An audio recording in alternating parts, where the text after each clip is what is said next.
Բարի երեկո սիրելի հեռուստադիտողներ, այսօր մեր տաղավարում կզրուցենք Արցախցի գրող, Արցախցի հեղինակների գրական մրցույթի դափնեկիր Հերմինե Ավագյանի հետ։ Բարի երեկո սիրելի Հերմինե, համեցեք, ինչպես եք։ Լավ, շնորհակալ եմ, նաև հրավերի համար եմ շնորհակալ ու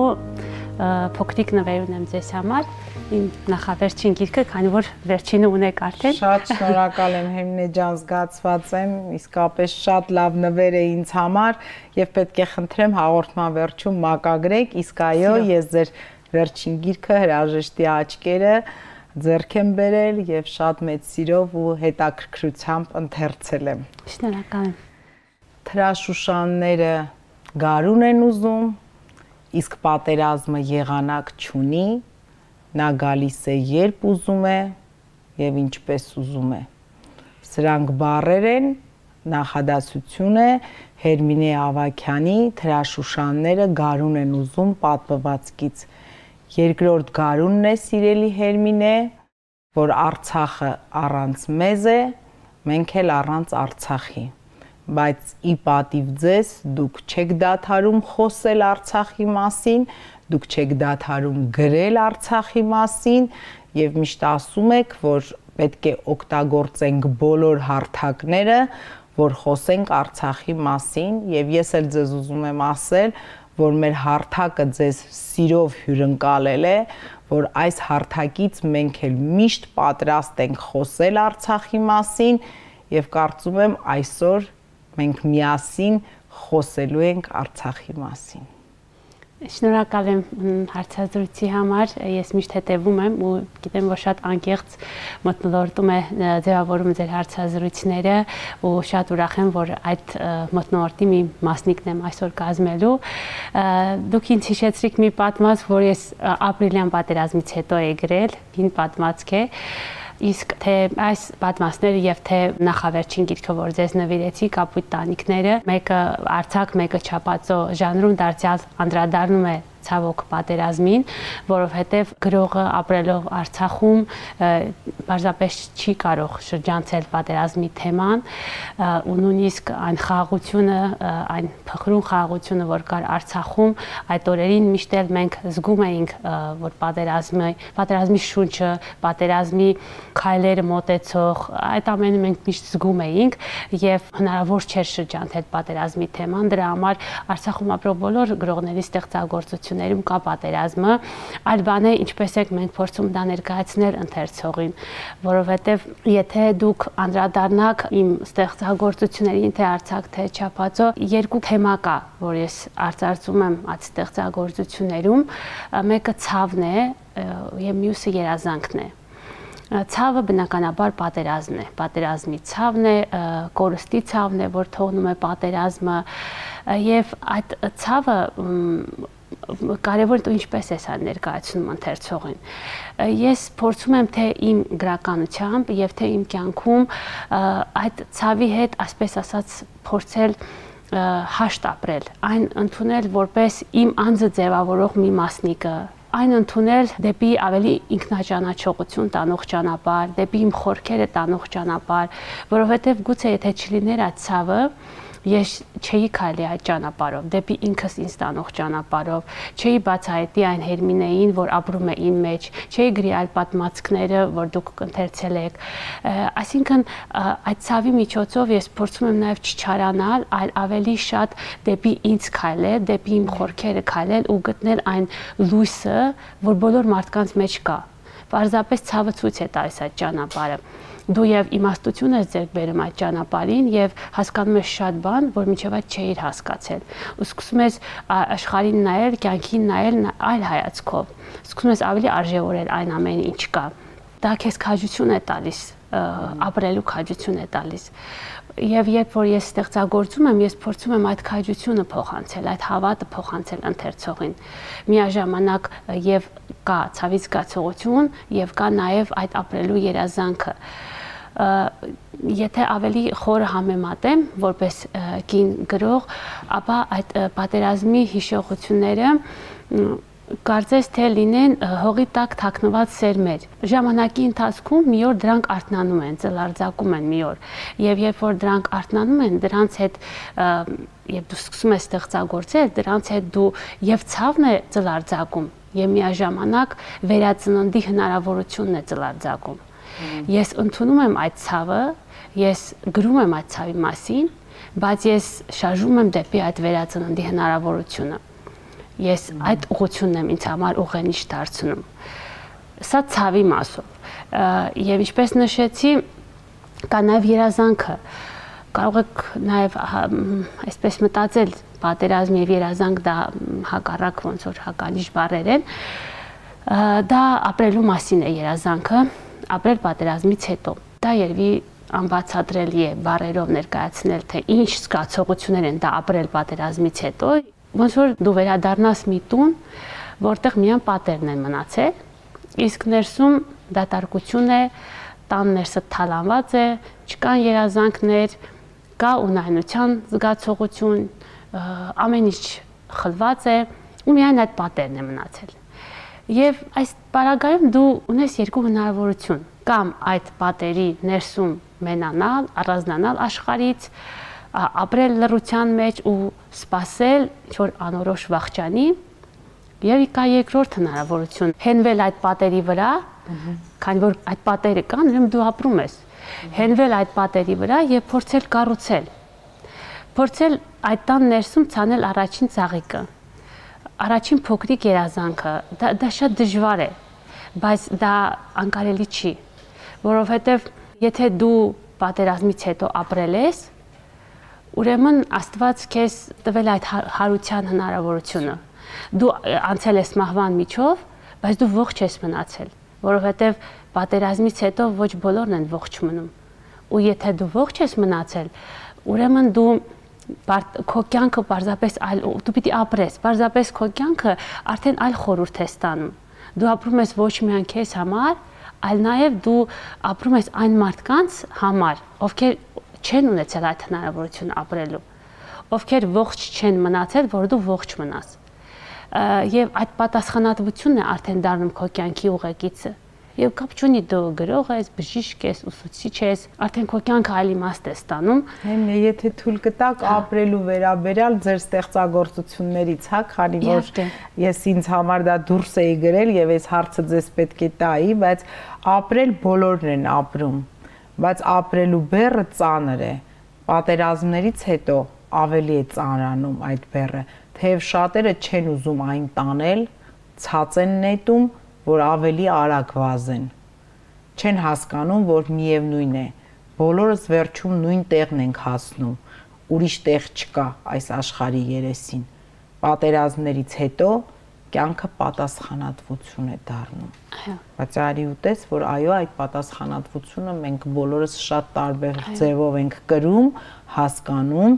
կամ մեկ-մեկ էլ ինչպես դուք եք ասում, թվում է, թե մտածում են այդ բեռը ծանր է, գցում են, բայց այդ բեռից ազատվել չկա։ Դու որպես կին քո մեջ այո կրում ես այդ պատերազմի հիշողությունները, բայց դու պիտի նաև իմանաս, որ դու քո մեջ կրում ես այդ կյանքի շարունակականության խորհուրդը։ Եվ դու պետք է հետևես այդ կյանքի շարունակականության խորհրդին։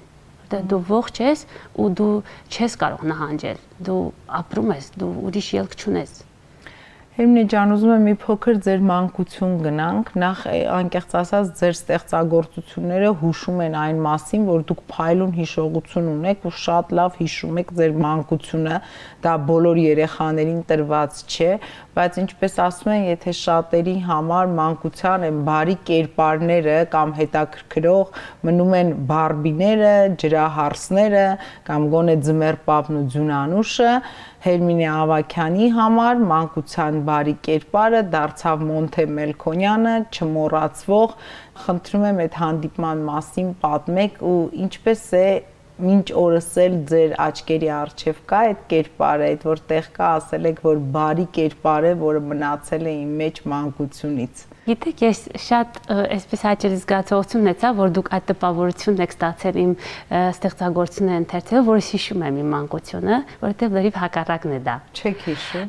Կամ էլ ուրեմն ձեր մամայի արժանիքը շատ պատմել է։ Հավաքել եմ այդ հիշողությունները,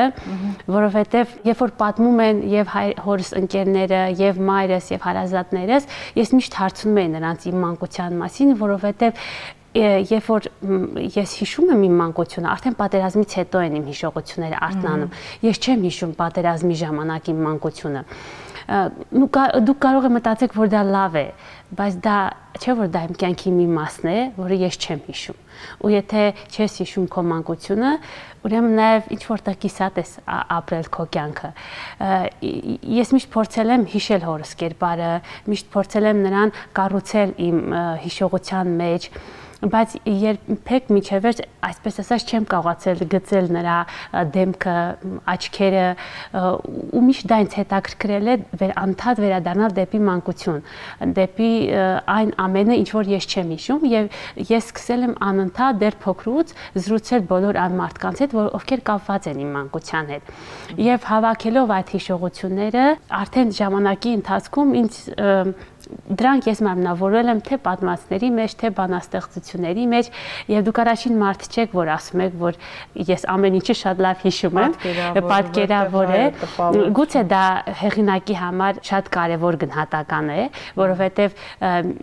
մեկ բան է ներկայացնել այն ինչ որ դու հիշում ես, այնպես որ այդ տպավորությունը լինի, որ ընթերցողը դա ապրի, եւ մեկ այլ բան է ներկայացնել այն, ինչ որ դու չես հիշում եւ փորձել այնքան կենթանի ներկայացնել, որ ընթերցողը կարծի, թե դա իրենն է, թե դա հեղինակը ապրել է, թե դա ինքը վերապրում է, ու հատկապես Մոնթեի կերպարը, երբ որ մայրը շատ պատմում էր նրա մասին, նա հորս զինակից ընկերն է եղել, ինձ շատ հետաքրքրում էր նրա այցերը մեր տուն հորս հետ, եւ հատկապես վերջին այցը Մոնթեի հորս զոհվելուց մի քանի օր առաջ էր, մայրիկիս ծննդյան օրն էր, մայրս այդ օրը 24 տարեկան էր դառնում եւ իրենք մարտից էին վերադառնում, ուղղակի մարտը հաջող էր եւ զրույցի մեջ հայրս ասեց, որ այսօր կնոջս Մարինեի ծննդյան օրն է ու այսպես նրանք որոշեցին մի քանի ժամով մոտիկ էին գյուղից գալ եւ շնորհավորել մորս։ Երևի դա իմ մայրիկի կյանքի ամենալավ տարեդարձն է եղել, որովհետեւ դրանից հետո արդեն կիսատ է մնացել ամեն ինչ, նախ այդ օրը այնքան լավ էր մայրս ներկայացնում, որ երբ որ Մոնթեն եկավ, ես 2 տարեկան էի, ու նա ինձ ասեց, որ տեսա, որ չարաճճի եմ մի քիչ, ասեց, որ երևի դու նաև լավ կարտասանես։ Ես միանգամից սկսեցի բարբառով բանաստեղծություն արտասանել, արև եկ, զիզիքարին վեր եկ, տակետոնը բալկոնինի, երետոնը սարայինի, թորքը հային ծառայինի, դա հայրս էր այդպես հորինել, ու երբ որ ես դա արտասանեցի, ինքը միայն վերջին տողը հասկացավ, թորքը հային ծառայինի, հա, Մոնթեն միայն վերջին տողը հասկացավ, ասեց այն սկիզբը չեմ հասկացել, բայց այդ վերջինը անպայման լինելու է։ Ու այդպես դա հետո պատմվածք դարձավ բարի հսկայի մասին։ Ես իրեն միշտ բարի հսկայի կերպարի հետ եմ համեմատել եւ այդ պատմվածքը ավարտվում է նրանով, որ եթե իմ հեքիաթը լավ ավարտ ունենար ու երկնքից 3 խնձոր ընկներ, ապա ես մեկը անպայման կտայի իմ բարի հսկային, բայց ցավոք սկզբում հայրս զոհվեց, հետո արդեն բարի հսկան զոհվեց, եւ մայրս ասում էր, որ հորս թաղմանը առաջին անգամ Մոնթեի աչքերում մարդիկ արտասունք տեսան եւ նա ասեց, որ անպայման այս վրեժը մենք առնելու ենք։ Մենք ինչքան է խուսափենք այդ ամենը մեր սերունդներին ներկայացնելուց, դա անխուսափելի է։ Օրինակ մի քանի օր առաջ իմ տղան, որ 8 տարեկան է, իր պատահական տեսա իր հեռախոսի էկրանին Մոնթեի նկարն է դրած։ Ես երբեք նրան այդպես չեմ նստել պատմել Մոնթեի կերպարի մասին, մանրամասն, թե ինչ նշանակություն ունի նա իմ հորս մարտական ընկերն, ես այդքան մանրամասն չեմ պատմել երբեք նրան, նա ուղղակի մեր ընտանիքի մթնոլորտից, մեր զրույցներից այդ ամեն ինչը վերցրել է եւ պետք է դրանով դաստիարակել երեխաներին։ Մեծ տղաս ասում է տատիկ, դու որ եկել ես գյուղից, երբ որ դուք լքել եք գյուղը, եկել եք, դու պապիկի ինքնաշեն զենքը, որ պահում էինք տանը, ինչ ես արել այդ զենքը։ Այսինքն ինքը ուրիշ հարց չտվեց, ինքը միայն այդ հարցը տվեց։ Մենք նրան չենք պատմել այդ զենքի մասին։ Նա ուղղակի մեր զրույցներից իմացել է, որ իմ հայրը ինքնաշեն զենքեր էր պատրաստում։ Եվ նրա մոտ ուրիշ հարց չի ծագել, հենց այդ հարցն է ծագել։ Ու մայրս ասեց, որ ես դա թաքցրել եմ։ Ասեց, ուրեմն դու հավատում ես, որ հետ են գնալու, որ դա թաքցրել ես։ Ու ասեց, նույնիսկ եթե դու հետ չգնաս, տատիկ, ես հետ եմ գնալու ու այդ զենքը գտնելու եմ։ Դու ինձ ասա, որտեղ ես թաքցրել։ Դա ինձ համար շատ չգիտեմ, շատ զգայուն պահ էր ու ես հասկացա, որ մեր երեխաները մի օր, չգիտեմ երբ, բայց մեր երազանքը իրագործելու են։ Հեմնի ջան, երեխաների մասին խոսելիս ուզում եմ, որ մի հատ հետևյալ մտքին անդրադառնանք ձեր ստեղծագործություններում։ Սկիզբ կոչվածը, սկզբի գաղափարը ձեր պատմվածքներում ես ձեր թույլտվությամբ դուրս եմ գրել նորից մի քանի նախադասություն, դա սկիզբն է, իմ սկիզբը, ես մոռացել էի իմ սկիզբը, այդ պատճառով կիսատ էի ապրում, հիմա կիսատ չեմ, կամ դու արդեն մեծ ես ու լավ գիտես, որ էստեղ է մեր սկիզբը, էս ընկուզենու տակ, էս տանը, որ աչքիդ առաջ ենք կառուցել, երբեք չմոռանաս, սա մերն է։ Պետք է հիշել այդ երգը, կրկնել ամեն օր, որովհետև այն հիշեցնում է, որ հեռու մի տեղից դու սկիզբ ես առել ու գետի պես հոսել առաջ։ Ինչու է այսքան Հերմինե Ավագյանը իր ստեղծագործություններում կարևորում սկիզբը, մեր բոլորի սկիզբը, վախեր կա, որ այդ սկիզբը մոռացության կտրվի, Հերմինե։ Գիտեք, երևի այս նախորդ հարցի, երեխաների հետ կապված հարցի շարունակությունն է սա, որովհետև եթե երեխաները այդ հարցը տալիս են, եթե իրենք դա գիտակցում են, ուրեմն այդ կապը սկզբի հետ չի խախտվել։ Ճիշտ ձևով եմ ուրեմն ես իրենց մեծացում, ուրեմն եթե ես էլ այդ սկզբի մասին խոսում են, ուրեմն ինձ էլ են ճիշտ ճանապարհով դաստիարակել։ Երբ դուք ընթերցում էիք, ես անընդհատ հիշում էի երբ եմ առաջին անգամ այդ սկզբի գաղափարը լսել, դա իմ պապիկի հետ է կապված այդ պատմությունը, պապս, Արարատ պապս շատ ընթերցող մարդ էր ու ես փոքրուց շատ իր հետ զրույցներ եմ ունեցել, նա շատ կարևոր դեր է ունեցել իմ ձևավորման, դաստիարակության գործում, գրականության հետ կապված նաև։ Ես միշտ հարցնում էի, պապիկ, մեր գյուղը որ վերջանում է, հետո ինչ է սկսում, երբ որ այս սարերը վերջանում են, այս ձորերը վերջանում են, ինչ է դրանից հետո սկսում, որովհետև ես ոչ միտեղ չէի գնացել գյուղից ու ինձ թվում էր աշխարհը վերջանում է, երբ որ բայց պապիկս հակառակը ասեց, երբ որ այս սարերը, այս ձորերը վերջանում են, սկսում է աշխարհը։ Ես ասեցի, բախի, սա աշխարհ չի, որ ինչու սա աշխարհ չի, որ մենք ապրում ենք։ Ասեց չէ, սա ուրիշ աշխարհ է, սա մեր սկիզբն է։ Դու այստեղ ես ծնվել, այստեղ ես մեծացել, սա քո սկիզբն է։ Դու ինչքան էլ այդ սարերից այն կողմ գնաս, դու տեսնելու ես ուրիշ աշխարհ, ուրիշ մարդիկ, բայց դու միշտ պիտի վերադառնաս դեպի քո սկիզբը, որովհետև եթե կապը խախտվեց քո սկզբի հետ, քո այս հողի հետ կապը խախտվեց, քո զրույցը այս հողի հետ կապվեց, դու կիսատ մարդ ես լինելու։ Ես գիտեմ, որ ինքը ինչ-որ կարևոր խորհուրդ է ինձ փոխանցում, ինչ-որ կարևոր բան է ինձ ասում, բայց ես չի հասկանում ինչ է դա ասում։ Հետո ժամանակի ընթացքում նա անդադ հիշեցնում էր այդ մասին։ Գրքեր էր տալիս, ես ընթերցում էի, ու ես նրան ասում էի, բայց ես կտեսնեմ այդ ուրիշ աշխարհը։ Նա ասում է, իհարկե, դու կտեսնես այդ ուրիշ աշխարհը, այդ աշխարհը նրա համար է, որ գնաս տեսնես, բայց դու միշտ պիտի հիշես, որ դու այստեղ ես ծնվել ու քո սկիզբը այստեղ է։ Դու պիտի հետ գաս ու ջրես քո արմատը, որովհետև եթե դու քո արմատը չջրես, որտեղ էլ գնաս, քո ծառը չի տալու այն բերքը, որը պիտի տա։ Դա իհարկե շատ ինքը խոսում էր խորհրդավոր, գուցե դա նայած է, որ ինքը շատ կարդացած էր, ինքը հասարակ գյուղացի մարդ էր, չուներ որևէ կրթություն, բայց շատ կարդում էր գրքեր։ Եվ ինքը ինձ փոխանցել է այդ խորհուրդը ու ես ինչքան մեծացել եմ, ավելի շատ է արմատավորել իմ մեջ սկզբի գաղափարը ու ես հասկացել եմ, որ մեր բոլոր կորուստները կյանքի ընթացքում, մեր շեղ ճանապարհով գնալը, մեր սխալները գալիս են այն ժամանակ, երբ որ խախտվում է այդ կապը սկզբի հետ։ Մենք մոռանում ենք որտեղից ենք սկսել։ եւ դեպի ուր են գնում։ Երբ որ խախտվում է այդ կապը, եւ մենք կորցնում ենք մեզ, ու մենք մեզ կորցնում ենք եւ մենք սկսում ենք անել այն, ինչ որ ճիշտ չի։ Բայց կա մի բան, որ միշտ կա ճանապարհ դեպի լավը։ Միշտ կա ճանապարհ ավելի լավը դառնալու։ Անուններ քիչ կան Հերմինե Ավագյանի ստեղծագործություններում, անձի անհատականացում քիչ կա, ավելի շատ հավաքական կերպար է, դա ես իմ տպավորություններն եմ ասում, Արցախի կերպարը, արցախցի կնոջ կերպար, երեխայի կերպար եւ ի վերջո հայ տղամարդու կերպար, արցախցի տղամարդու կերպար, այնքան հետաքրքիր է, որ չեք անձնավորում շատ այդ ստեղծագործությունները, մեկ-մեկ ես կամ հայրս, նույնիսկ պապայի անունը շատ չեք գրում, որ ասես գիտենք բոլորս, որ Հերմինեի հայրը Արմեն Ավագյանը հրամանատար է եղել առաջին Արցախյան պատերազմին եւ զոհվել է 90-ականներին, երբ Հերմինեն 2-3 տարեկան էր։ Ես հիմա սա էլ Հերմինե ջան դուրս եմ գրել, որովհետեւ ուզում եմ, որ մեր հեռուստադիտողն էլ սա լսի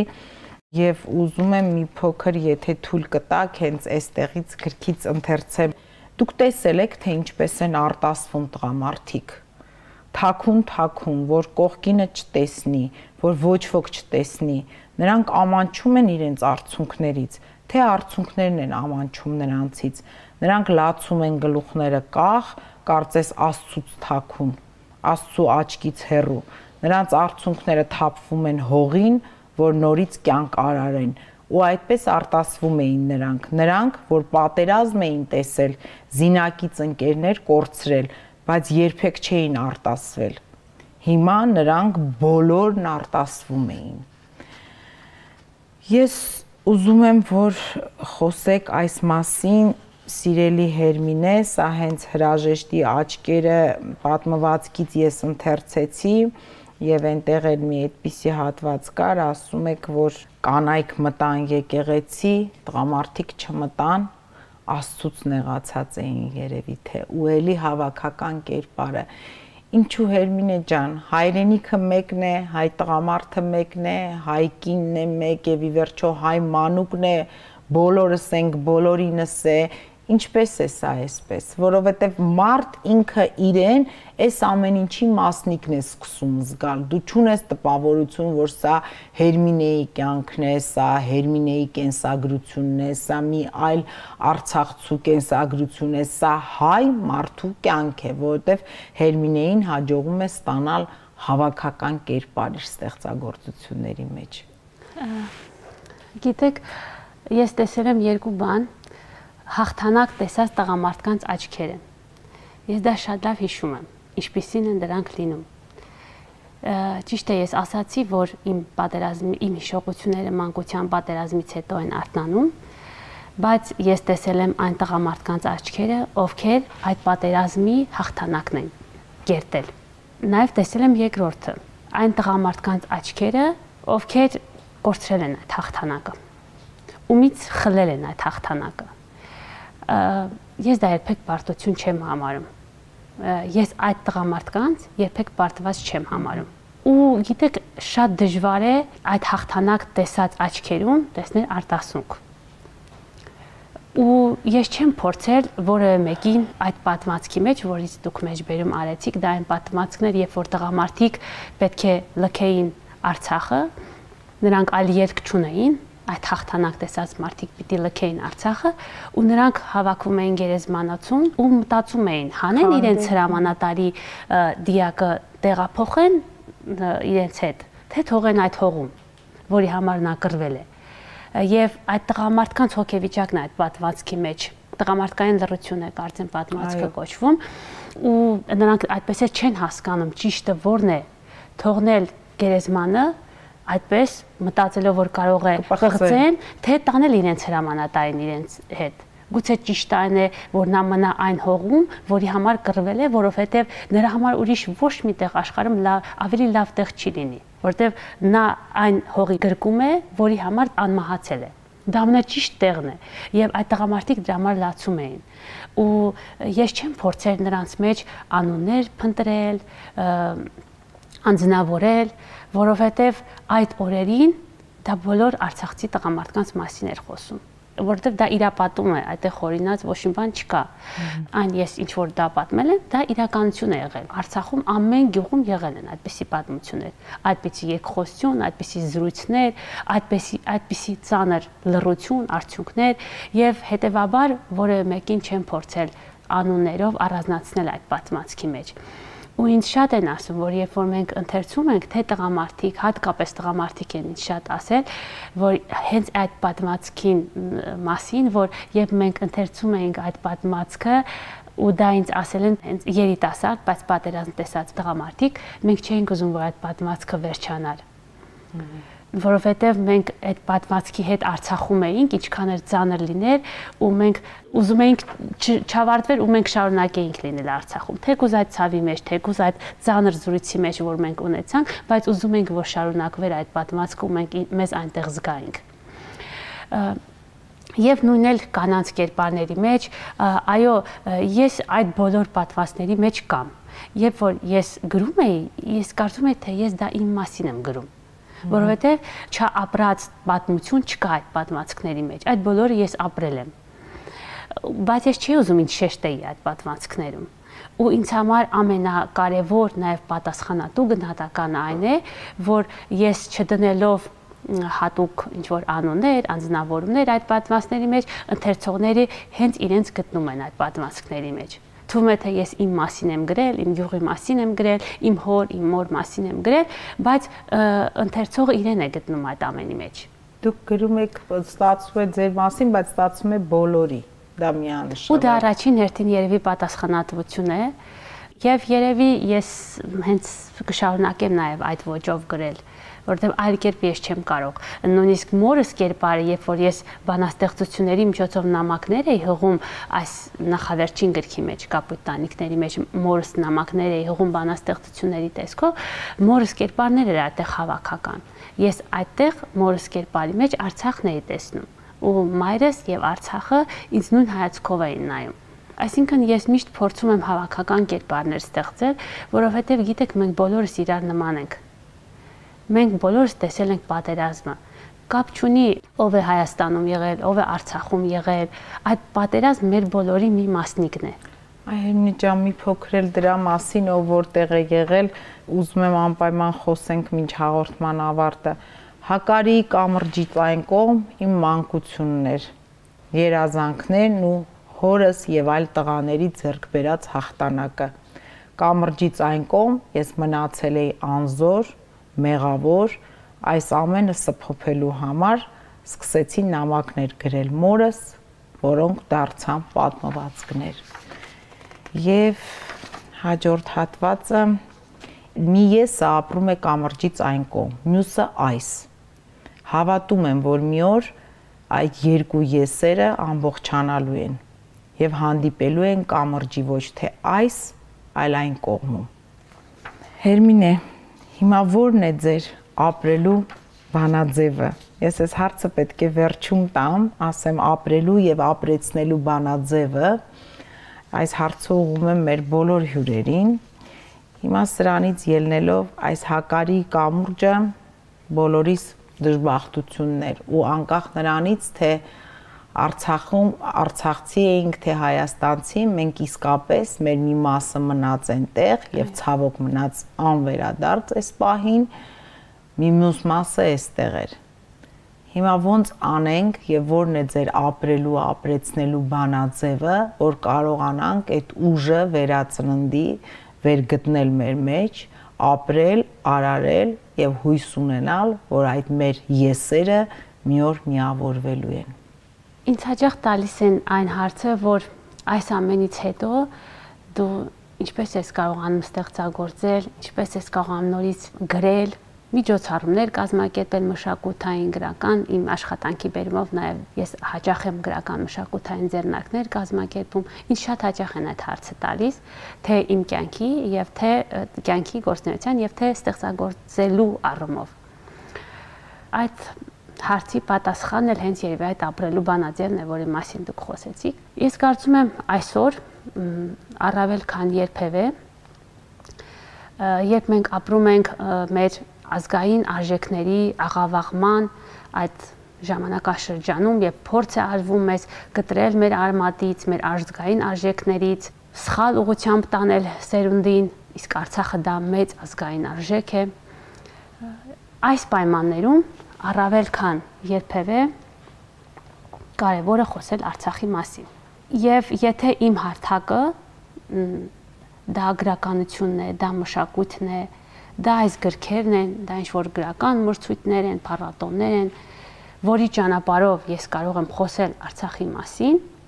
այդ արժեքների մասին, ես իրավունք չունեմ նահանջելու այդ ճանապարհից։ Ես դա ինձ համար դարձրել եմ ապրելու բանաձև։ Հնարավոր բոլոր հարթակներում խոսել Արցախի մասին։ Ու դա մեր ապրելու ձայնն է։ Ինձ համար դա իմ ապրելու ձայնն է։ Այդ ապրելու ձայնը գրականության լեզվով է։ Իմ լեզուն դա է։ Ես այդ ձևով եմ կարողանում խոսել ապրելու մասին։ Եվ եթե ես ինչ-որ չափով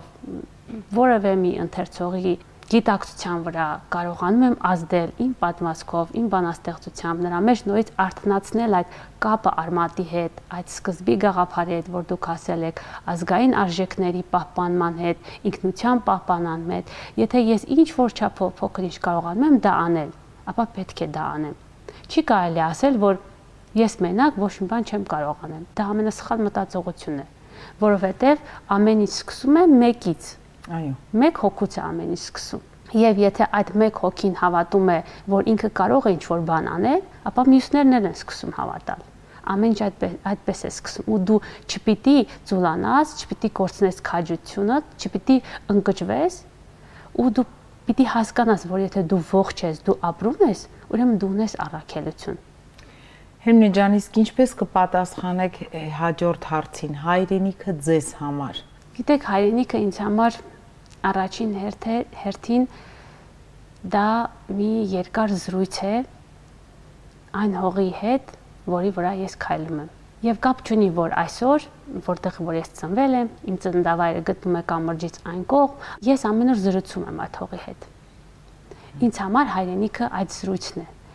Այդ հողը ինձ հարցեր է տալիս, ինձ պատասխաններ է պահանջում, ինձ թելադրում է ինչ անել, սաստում է ինձ այդ հողը, երբ որ ես սխալ բան եմ անում, ես զգում եմ այդ հողի էներգիան, ինձ համար դա անվերջ զրույց է, հայրենիքը անվերջ զրույց է այն հողի հետ, որի վրա դու մեծացել ես։ Եվ այսօր, ինչքան էլ կապը փորձեն խախտել, ինչքան էլ կամուրջներ բաժանեն ինձ Արցախից, այդ զրույցը երբեք չի խախտվելու։ Ու շատ կարևոր է այդ զրույցի գիտակցությունը փոխանցել քո սերունդներին, որովհետև կամրջից այն կողմ ինչ որ մենք թողել ենք, դա միայն տարածք չի, դա հոգևոր մեծ տարածք է։ Հայրենիքը դա հոգևոր մեծ տարածք է առաջին հերթին։ Եվ պետք է շատ ամուր պահել այդ հոգևոր տարածքի սահմանները եւ անընդհատ փորձել այդ տարածքով վերադառնալ Արցախ, վերադառնալ քո սկիզբը։ Ինչքան մենք ամուր պահենք այդ հոգևոր տարածքը, այդ ճանապարհը, այդ վերադարձի ճանապարհը մեր մտքի մեջ երբեք ոչ մի բանով չսահմանափակենք, այնքան մի օր մենք մոտենալու ենք այն նպատակին, որ ունենք բոլորս մեր սրտում։ Հայրենիքը դա անվերջ վերադարձ է դեպի քեզ։ Սիրելի Հերմինե, ըստ մեր հաղորդման ձևաչափի, հաղորդման վերջում դուք ինձ կարող եք մի հարց ուղղել, իհարկե եթե ունեք դրա ցանկությունը, դա պարտադիր պայման չէ, բայց մենք ունենք նաև այդ հնարավորությունը։ Երևի առաջին բանը, որ մտքովս անցավ, երբ որ հիշում եք Արցախը, առաջին ինչն եք հիշում, հետաքրքիր է ինչ է ձեզ համար խորհրդանշում, առաջինը որ Արցախ եք ասում, ինչ եք հիշում, օրինակ մարդկա հիշում է պատերազմ, մարդկա հիշում է այն տարածքներ, որտեղ ինքը եղել է, դուք ինչ եք հիշում, երբ որ ասում եք Արցախ։ Անկեղծ մի բան ասեմ, այ դուք ասում եք մարդկա հիշում է պատերազմ, ես երբևիցե ինձ ոչ միտեղ այդքան հանգիստ չեմ զգացել, տեսեք ինչ հետաքրքիր բան եմ ասում, ոնց որ Արցախում։ Ես արմատներով այնտեղից չեմ, Ես հիշում եմ, որ իմ վերջին այցը Արցախ 2018 թվականի սեպտեմբերի 2-ին էր, իդեպ նաև իմ ծննդյան օրն է եւ ինչպես ասում են Արցախի անկախությունն ու իմ ծնունդը միասին նշում ենք, դա երևի իմ ամենալուսավոր ու ամենահետաքրքիր ծննդյան օրերից մեկն էր, որ ամբողջ կյանքը կմնա իմ հիշողությունների մեջ, բայց այնքան ինձ հանգստություն էր տալիս այդ Արցախ աշխարհը, այնքան հողը կանչող էր, որ հիմա մի բան ասեմ, չծիծաղեք, ես վերադարձա տուն, ես 2 դուստր ունեմ ու աղջիկներից ասեցի, ես ձեզ կամուսնացնեմ, կտեսնեմ, որ դուք արդեն լավ եք, ապահով եք եւ ես գնալու եմ ինձ Արցախում մի տուն առնեմ եւ այնտեղ ապրեմ։ Ես դա ասել եմ մեր տանը, ես չգիտեմ դա ինչ էր, ինչ տպավորություններ էր, ինչ էր, բայց հետո հաճախ կրկնել եմ նաև լսարանում, որ ինչ հետաքրքիր է, որ այդ մի փոքր երկիրը, որը գոնե մեր իմացած 30 քանի տարի անընդհատ պատերազմի մեջ է, խոշոր թե փոքր, բայց չդադարող, բայց ինքը մյուս կողմից էլ ահա որ հանգստություն, սեր տրամադրող ինքը հատկություն ուներ։ Ինձ համար Արցախը պատերազմ չի, ինձ համար Արցախը լույս է, հանգստություն է, շատ մեղմ բնություն է ու կանչող, միշտ կանչող։ Ես կարծում եմ, որ ինչքան շատ մարդիկ ձեզպես մտածեն, այնքան մենք միշտ մեր մեջ կկրենք Արցախը ու միշտ բանուկ կպահենք այն ճանապարհը, որով մի օր պիտի վերադառնանք։ Հերմինե ջան, շատ շնորհակալ եմ ձեզ, այս իսկապես հետաքրքիր զրույցի համար եւ հուզիչ, եւ լուսավոր, ես շատ ուզում էի, որ հեռուստադիտողը իմանա ձեր մասին, ովքեր չգիտեն, ուզում էի, որ իմանար ձեր ստեղծագործությունների մասին, ուզում եմ, որ գնեն այս գրքերը, ընթերցեն, որ կարողանան մտովի միշտ Արցախ վերադառնալ, ամենադժբախտ պահերի մասին էլ դուք գրում եք լուսավոր, որովհետև երևի թե իսկապես դրանք մերն են, իսկ այն ինչ որ քոնն է, մարդ պիտի ընդունի եւ այո լույս տեսնի դրա մեջ։ Ես ձեզ նորանոր հաջողություններ եմ մաղթում, ձեր գրչին եմ հաջողություն մաղթում, որ միշտ գրի Արցախի մասին եւ եկեք մենք էլ ձեր հետ հուսանք, որ իսկապես ձեր այդ եսերը մի օր միավորվելու են, թող ձերը լինի Արցախի հողի վրա, բայց հավատացեք, որ մեր եսն էլ է կտրված գնացած, թող բոլորիս այդ եսերի միավորումը լինի։ Մենք այսօր խախտեցինք բոլոր ձևաչափերը հաղորդման։ Ես շատ ուրիշ հարցեր պետք է տայի, որ չտվեցի, բայց ձևաչափը խախտելով նույնիսկ հիմա ուզում եմ, որ վերջաբանը դուք ձեր գրքից մի փոքր հատված, որը ուզում եք այսօր, ինչ ասեմ, որպես պատգամ մեր հեռուստադիտողին, հայ մարդուն փոխանցել։ Մի փոքր բան ընթերցեք եւ ավարտենք մեր հաղորդումը։ Ես լաց չեղա քեզ համար երկիր, որովհետև ինձ ասել են, որ դու երբեք չես մահանում։ Այդ մենք ենք, որ մահանում ենք քեզ լքելու պահին։ Քո գրկում հիմա հազարավոր կյանքեր են, հողի տակ, ոչ թե հողի վրա։ Հողդ բաբախում է լքված գյուղերի ու քաղաքների սպասող մարմնում։ Ոչ ոք չի կարող սպանել սիրտը, որը մեկինը չէ, այլ հազարներինը։ Քեզ խաչեցին աշխարհը աշխարից զատող կամրջին։ Ու ասացին, որ դու հարություն չես առնի, երևի նույնն էին մտածում Աստծո որդուն խաչողները։ Երանի նրանց, որ չեն տեսնելու, բայց հավատում են քո հարությանը։ Սա քո կարապի երգը չէ երկիր, քո երգերը արծիվների մասին են, քո արագիլները դեռ հետ կգան, որ պատմեն արծիվների երգը։ Սիրելի Լուիզային, Հերմինե Ավագյանից Միացյալ Հայաստանի հավատով։ Շնորհակալ եմ շատ։ Ես եմ շնորհակալ հետաքրքիր եւ ջերմ զրույցի համար։ Այսպիսին էր Հերմինե Ավագյանը մեր տաղավարում։ Հերմինեն իր ստեղծագործություններից մեկում դիմում է բնությանը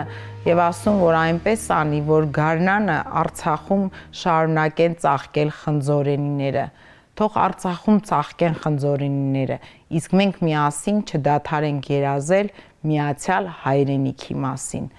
Առողջ եղեք, կհանդիպենք հաջորդ շաբաթ։